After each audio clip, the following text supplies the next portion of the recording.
It's your teacher again, Daddy Cause, and this time around we'll be talking about properties of acids.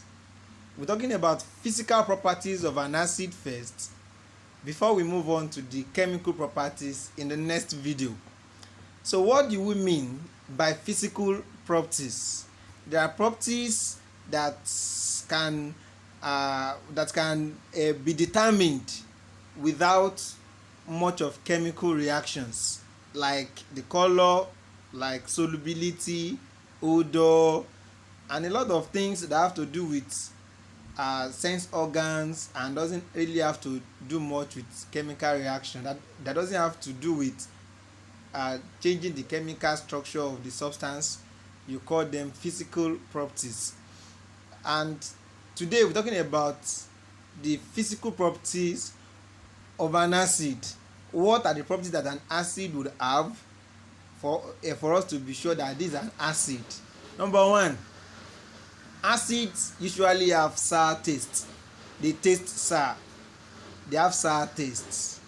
That's one of the parts of an acid. Number two, acids are soluble in water.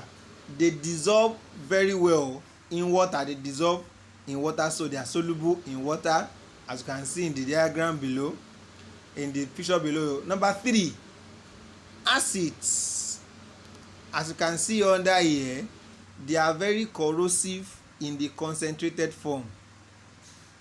When strong acids are concentrated, they are always corrosive. You can see these are the materials that acid have destroyed because of their corrosive nature. Even up to metals, acid can dissolve metals. You can see that now, can dissolve metals. This is where it's dissolving foam, it's destroying foam, it's destroying shirt here, it's destroying towel here. Strong acids are highly corrosive when they are concentrated. Take note of that. Strong acids are corrosive in concentrated form. Let's see another property of acid. Acid turns blue litmus paper red. That's another property of an acid. They turn the color of blue litmus paper to red. Acids are electrolytes. What do we mean by electrolytes? Electrolytes are substances that can conduct electricity in aqueous form or in their molten state. Electrolytes will conduct in aqueous form or in their molten state. Molten means when you dissolve it in water. Molten means when you melt it under heat, while aqueous means when you dissolve it in water.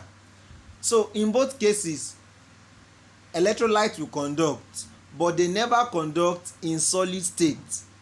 Now I want to let you know, why will electrolytes conduct in aqueous form or in molten state, but they don't do like that in solid state.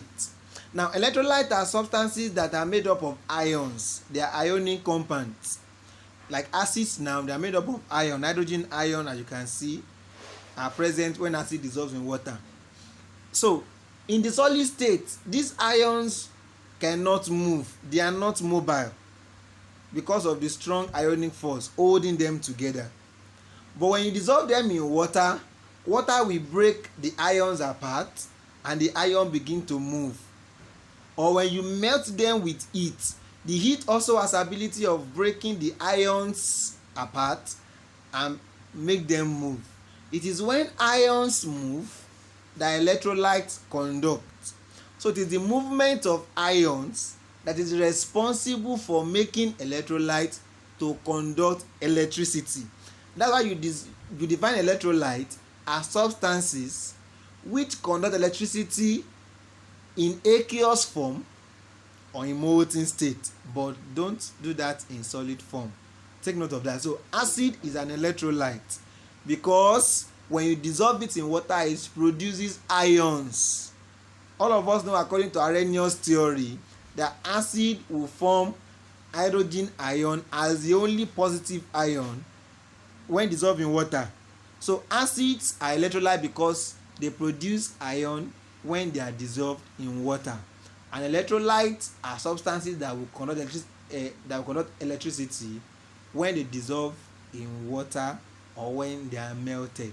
Take note of that. Let's see other property of acids. So we have seen five properties, four properties of an acid.